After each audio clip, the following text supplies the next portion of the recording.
warahmatullahi wabarakatuh. Halo teman-teman semuanya. Pada pertemuan kali ini di sini saya akan membahas tentang learning journal pada pertemuan ke-10 mata kuliah public speaking. Nah, seperti biasa, dosen menunjuk 3 orang mahasiswa untuk melakukan public speaking dengan gayanya masing-masing.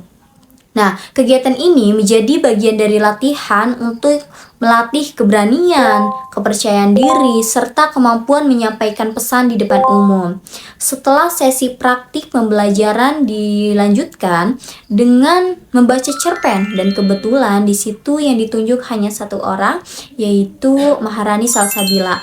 Nah, langsung saja kita ke materi, yaitu mengenai fobia berbicara atau demam panggung. Nah, materi tentang fobia berbicara menjadi fokus utama dalam pertemuan ini. Fobia berbicara atau glosfobia adalah kondisi di mana seseorang mengalami ketakutan berlebih saat harus berbicara di depan umum. Nah, rasa takut ini bukan sekedar gugup biasa, tetapi bisa sampai mengganggu performa seseorang. Bahkan dijelaskan bahwa sebagian besar orang pernah mengalami kondisi ini, sehingga hal ini merupakan suatu yang cukup umum terjadi. Nah, dalam materi yang dijelaskan sebagai ciri-ciri demam panggung. Nah, baik secara fisik maupun psikologis. Secara fisik ini seseorang dapat mengalami jantung berdebar kencang, nafas tidak teraturan, tangan gemetar, keringat dingin, hingga suara yang bergetar atau bahkan hilang. Nah, selain itu, gejala lain seperti mual, pusing, dan juga rasa tidak nyaman juga sering muncul sebelum atau saat berbicara. Nah, sementara itu, secara emosional dan kognitif, seseorang cenderung merasa takut dinilai negatif, khawatir melakukan kesalahan, sulit berinteraksi, bahkan merasa tidak mampu atau kurang percaya diri. Nah, materi ini juga membahas dampak dari demam panggungnya. Nah, dampak tersebut itu antara lain membuat seseorang cenderung menghindari kesempatan berbicara di depan umum, menurunkan performa baik dalam akademik maupun pekerjaan, serta menghambat pengembangan diri dan karir. Nah, jika tidak diatasi, kondisi ini juga dapat memicu kecemasan sosial yang lebih serius. Adapun penyebab dari demam panggung ini cukup beragam, teman-teman. Beberapa di antaranya adalah pengalaman buruk di masa lalu, kurangnya persiapan, sikap perfeksionisme yang berlebih, citra diri yang negatif, serta faktor genetik. Nah, dari sini dapat dipahami bahwa demam panggung tidak muncul begitu saja, tetapi dipengaruhi oleh berbagai faktor internal maupun eksternal. Namun, hal ini penting.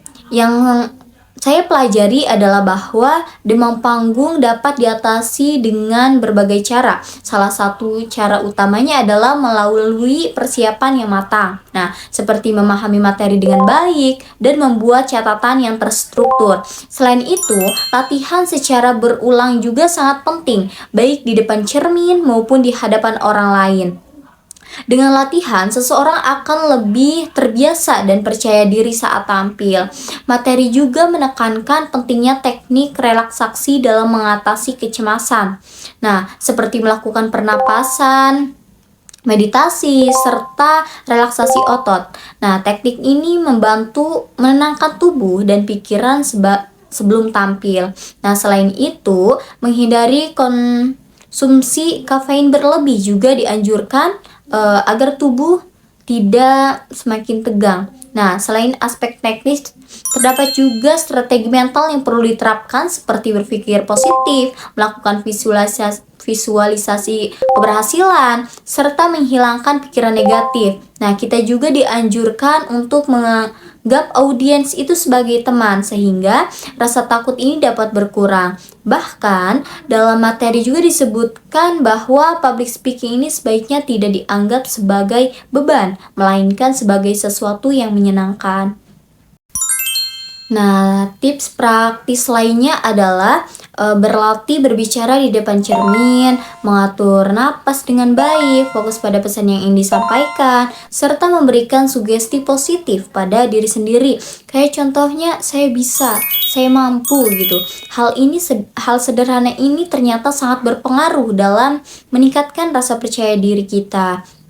Nah, dari kesimpulannya dari pertemuan 10 ini memberikan pemahaman yang mendalam bahwa demam panggung adalah hal yang wajar dialami oleh banyak orang, namun dapat dikendalikan dengan persiapan, latihan, dan pengolahan mental yang baik. Setiap individu memiliki potensi untuk menjadi pembicara yang baik jika mau terus berlatih dan mengembangkan diri. Nah, kemampuan public speaking juga tidak datang secara instan, melainkan perlu proses dan konsistensi. Oleh karena itu, saya termotivasi untuk lebih sering berlatih dan berani mencoba berbicara di depan umum. Nah, agar dapat mengurangi rasa takut dan meningkatkan kemampuan diri. Demikian learning journal yang dapat saya sampaikan. Kekurangannya mohon maaf, apabila ada kata yang salah mohon dimaafkan. Wassalamualaikum warahmatullahi wabarakatuh.